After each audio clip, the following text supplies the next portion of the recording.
Y ahora sí, ya silencio. Sin embargo, eso no se duda. Ok, se presentaron, se presentaron en su momento diversas rebeliones indígenas. Ok, nosotros bueno, tenemos la idea en este caso de la más importante de todas, que fue la de Tocamaru, pero no fue la única. Ok, y más, es muy probable que desconozcamos varias más que se han realizado a lo largo del periodo virreinal, pero podemos citar algunas de las más importantes. Como menciona el autor, ¿no?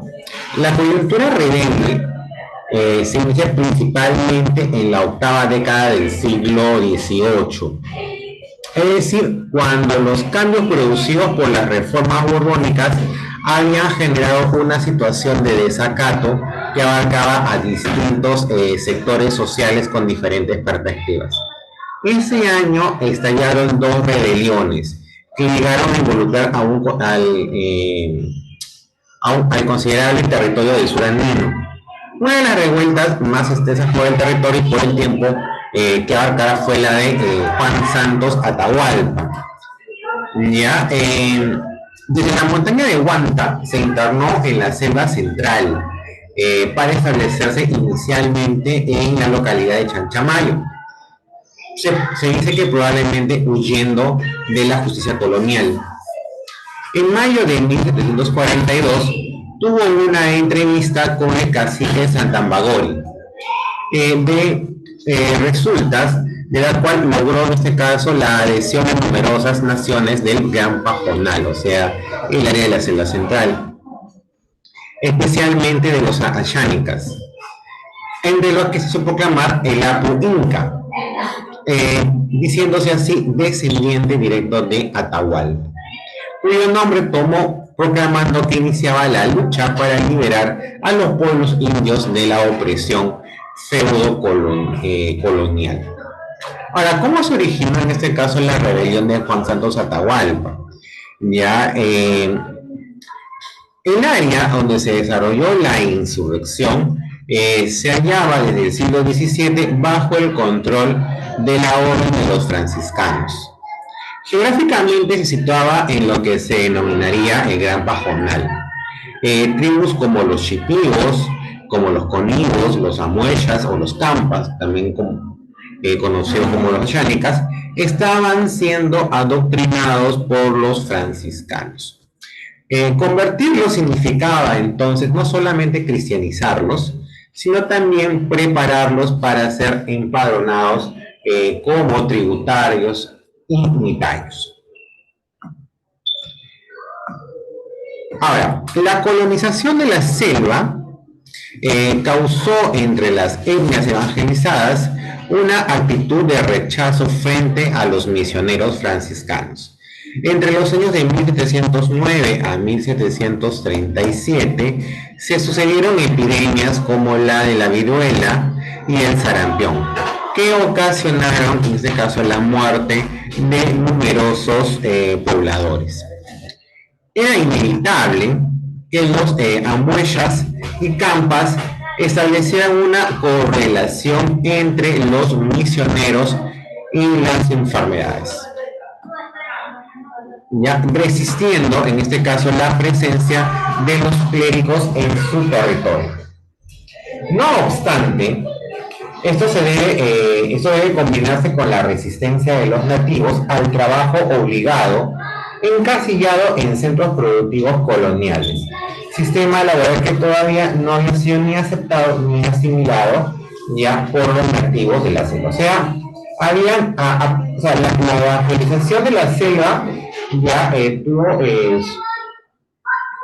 como consecuencia primero la resistencia de los indígenas, porque en este caso, debido a las enfermedades que iban surgiendo, que ellos no relacionaban con la presencia de los españoles o de los clérigos franciscanos. Y en segundo lugar, también por, en este caso, los sistemas de trabajo a los que ellos les estaban imponiendo. Entonces, estas dos condiciones fueron las que provocaron la resistencia de los nativos a la presencia de los franciscanos. Entonces, los factores de la rebelión, ya, se dice que se puede desarrollar en tres factores. Primero, la disputa por el control del llamado Cerro de la Sal, ubicado en las inmediaciones de lo que hoy es la Merced, entre los grupos indígenas y los curas franciscanos. Luego, la reacción de los indios de la selva central frente a un modelo evangelizador de civilización que no iba de acuerdo a su modo tradicional de vida. Como bien sabemos, los aborígenes de la montaña eran seminómades, combinaban en este caso la caza, la pesca y la recolección en el territorio amazónico con formas superficiales de agricultura. La implantación de pueblos o reducciones emprendida por los franciscanos alteraba de modo significativo su orden de vida y sus formas de explotación de la naturaleza. Definitivamente no guardan, en este caso, el perfil de los indios andinos, que con el tiempo pudieron combinar la vida de sus pueblos y el tradicional control de los pisos ecológicos. Había dos estilos, dos formas de vida, ¿correcto? Y en este caso, lo que bien pudo haber sido asimilado por un grupo, no necesariamente el otro grupo lo va a asimilar de la misma manera. ¿Ok? Además, en ese caso, una esperanza mesiánica y milenarista de retorno a tiempos del pasado por un Mesías, un supuesto descendiente de los incas, personificado en este caso en Juan Santos Atahualpa. Lo cierto ya es que a partir del año de 1742 y 1743, la rebelión tomó proporciones alarmantes y el gobierno virreinal envió en este caso tropas, armas, municiones, cuyas expediciones salieron de Tarma. En 1745, el virrey conde de Superunda envió varias tropas de soldados. En cuanto a la guerra de guerrillas, la estrategia militar que siguió Juan Santos Atahualpa fue la de perpetrar ataques sorpresivos por parte de sus columnas guerrilleras, lo que demostró a la larga ser adecuada, ya que la selva se prestaba para este tipo de incursiones y además, al no contar con un ejército debidamente entrenado y acondicionado, sus inesperadas entradas pues de alguna manera desconcertaban a los españoles. 10 años de choques con el ejército peninsular no pueden ser considerados un fracaso en la insurrección de Juan Santos Atahualpa. Al principio probablemente no se le dio suficiente importancia por tratarse de un área periférica a los intereses del virreinato. Cuando hablamos de área periférica es una zona alejada. En todo caso, como no había una mayor incursión de los colonos españoles, en este caso podemos entender que tal vez la insurrección de Juan Santos Atahualpa no enfrentó una resistencia mayor de los españoles. La opción utilizada por el ejército español para contrarrestar a Juan Santos Atahualpa fue la de crear fuertes con guarniciones de soldados en el territorio en conflicto. Así se ordenó la construcción de un fuerte en Quimirín, que fue rápidamente destruido por las tropas de Santos Atahualpa. Entre los años de 1742 a 1750, los peninsulares llevaron a cabo 4 entradas militares. Ninguna de ellas tuvo éxito. Posteriormente, la rebelión se apagó. Lo único que se sabe de Juan Santos Atahualpa es que nunca fue derrotado. Ahora, ¿qué pasó con los franciscanos luego de este proceso de rebelión? A pesar del desastre, no estaban dispuestos ellos a perder sus reducciones y en el año de 1766, desde Ocopa, decidieron recuperar sus misiones en el Alto Ucayali, un territorio que no había sido convulsionado por la rebelión de Juan Santos Atahualpa. Así, en 1791, se reconstruyó el pueblo de Sarayaco, donde congregó a indios cepegos y conigos. Luego, en 1809, los franciscanos lograron reunir a un gran número de familias Piro en el Alto Ucayali. Y en 1813 fundaron con 300 familias Chipivo el pueblo de San Luis de Charamaná, en el río Pisqui. Pero el recuerdo de la rebelión de Juan Santos Atahualpa estaba aún fresco y los nativos no se avenían con facilidad a recibir de nuevo a los misioneros, lo que decidió a los franciscanos construir un fuerte para amedrentarlos. Este movimiento, este movimiento tiene para nosotros en este caso una profunda significación histórica por el hecho de que logró durante al menos un tiempo la liberación de la población nativa.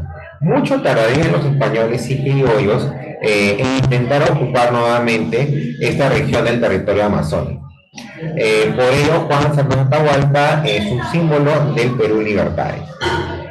Un análisis, en este caso, moderno, un punto de vista moderno de la rebelión, ¿no? Entre los historiadores, estudiar los hechos del levantamiento de Juan Santos Atahualpa ha sido de alguna manera polémica, es decir, no todos coinciden en este caso con el desarrollo de los hechos de esta rebelión, ya que para algunos es un personaje cuestionado, y para otros es un héroe que dio origen al primer grito de independencia en el país. O sea, hay historiadores que creen que en realidad Juan Santos Atahualpa no existió, ¿ya? Y otros que en este caso que opinan que sí, y en este caso valoran el desarrollo de los hechos. Miren Camila.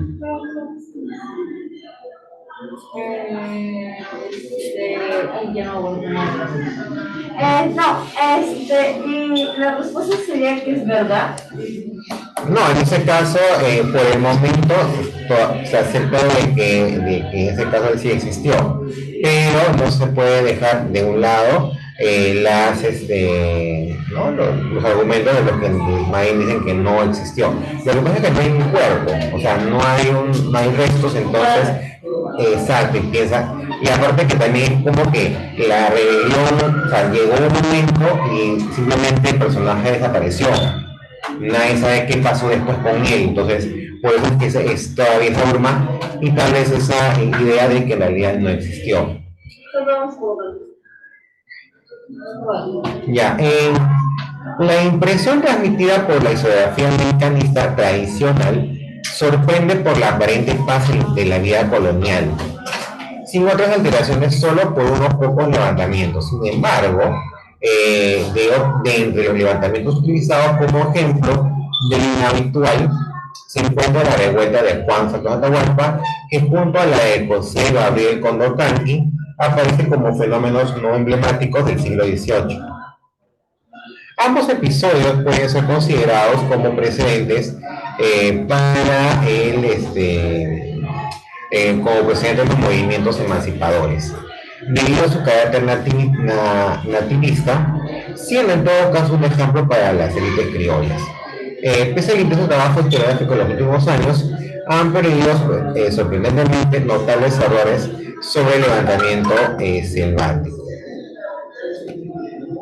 Políticamente la rebelión también fue exitosa, pues a pesar de que un grupo de historiadores sostiene que fracasó porque no se extendió y articuló a la sierra, donde existían grupos sociales explotados por el régimen colonial, el objetivo de la rebelión en sí no era ese, sino crear una zona geográfica, política y económica libre del control de la élite española. Objetivo que se logró, pues hasta muchas décadas después, dicho territorio no puede ser controlado por los gobiernos de turno, estableciéndose no mucho pequeños grupos colonos foráneos. ¿Okay? O sea, lo que menciona el autor en este caso es que más bien el movimiento de Juan Santos Atahualpa no tenía la intención de, en este caso, extenderse por todo el territorio andino, solamente en este caso abarcar el sector amazónico y de esa manera crear una especie de zona liberada, ¿no? del virreinato español. Es por eso que en este caso, para algunos historiadores sí fue un éxito porque logró el objetivo. Como se menciona, no hay una explicación hasta el momento de qué pasó después con Juan Santos Atahualpa. Se menciona que lo más probable es que haya muerto posiblemente víctima de alguna epidemia. ¿No? Recordemos que en este caso la viruela y el sarampión eran enfermedades que traían por los españoles y de los cuales los amigos ni los amazónicos conocían. Entonces era fácil víctima de un contagio y una posterior muerte. Dime, Camila.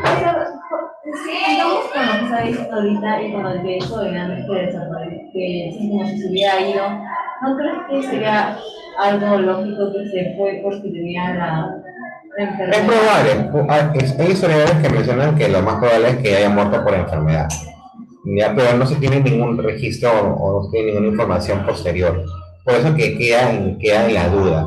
En la historia no, como en la historia, y como van a ver posteriormente, cuando sigan analizando la historia del Perú, y en todo caso de cualquier sociedad, ya normalmente los historiadores se basan en tienen que haber bases fidedignas, o sea, es decir, algún tipo de pruebas o en todo caso, eh, fuentes, mejor fuente la palabra, ¿no? Que pueda corroborar la narrativa que se está diciendo. En el caso de Juan de Aguanta, el tema es que después de este periodo de rebelión no sabe nada de él. Entonces, ahí está la interpretación. Fue muerto por los españoles, murió por enfermedad, no se sabe de él. Se sabe de una manera que existió por, en este caso, las narrativas que recogieron los propios españoles. ¿Ok?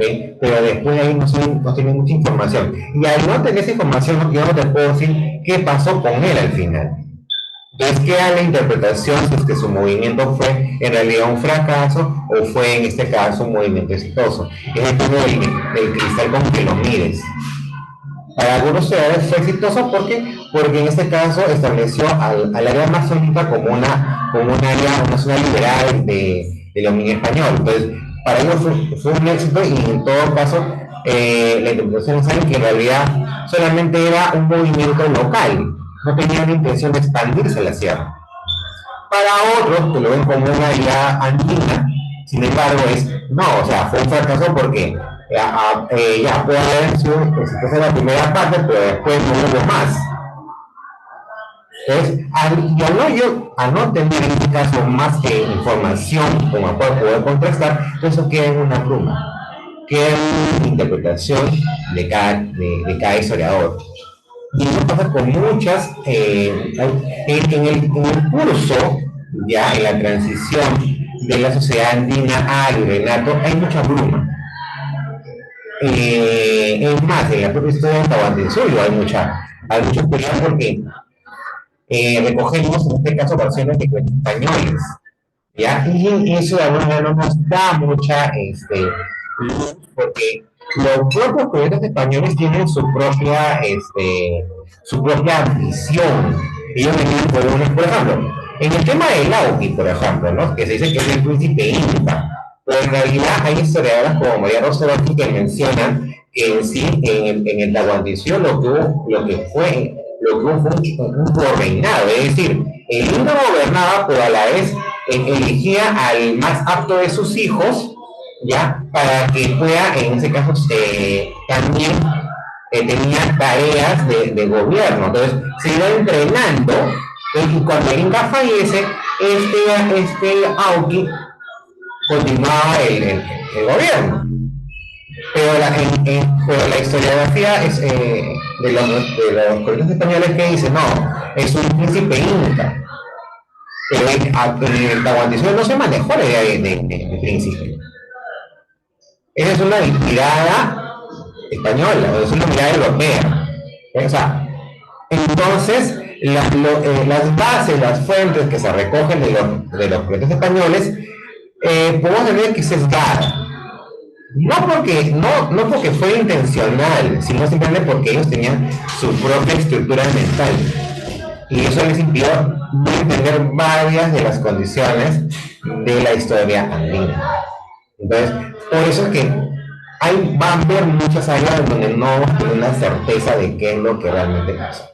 Bien, entonces hasta aquí lo que corresponde a la primera parte de las rebeliones indígenas, ¿no? La rebelión de Juan Santos Atahualpa. Ya en un momento voy a mandar el enlace para poder continuar con la sesión de repaso.